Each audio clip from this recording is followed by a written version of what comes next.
I've said it once and I'll say it again. The ocean is scary, but lakes are scarier. And if you follow Geo, you already know this, but I finally decided to look into my home state's Lake Tahoe for the first time in honor of our Halloween YouTube video dropping this week, which is on another lake. So here are some creepy truths about my home state's lake. Just the nature of Lake Tahoe is eerie in and of itself.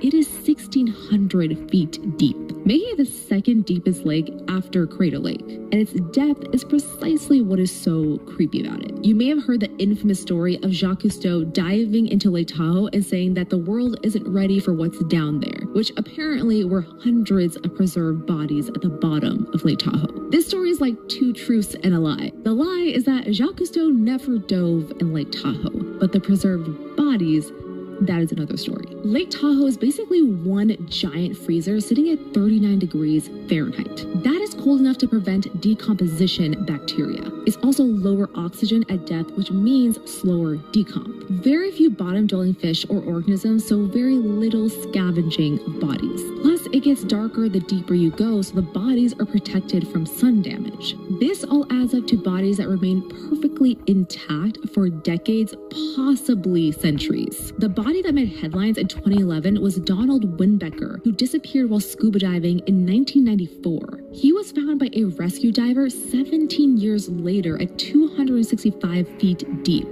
perfectly preserved, still in his wetsuit, skin intact. So much so that the coroner thought he was recently deceased. And Winbecker is not the only one. Keith Cormican has raised 32 bodies since 2021 from Lake Tahoe, with more bodies still pending. One theory for Winbecker's disappearance is something called nitrogen narcosis, aka the rapture of the deep. It's a temporary mental and physical impairment where a diver breathes compressed gas at depths. Apparently, there was a disturbing case in 2002 where a diver disappeared at 180 feet. The dive computer was recovered and showed that the diver descended rapidly to 240 feet. But after that, the readings just stopped. The body was never found, and they never figured out an explanation for the rapid descent. However, I couldn't find any verifiable sources on this, so I'm going to stamp the story as creepypasta, which is great because that is one less thing I need to be scared of. All right, that's it for me. I need to cleanse my palate with some Bob's Burgers now. And don't forget, we're capping off Spooky Science series with our Halloween YouTube episode dropping on October 30th. You don't want to miss that.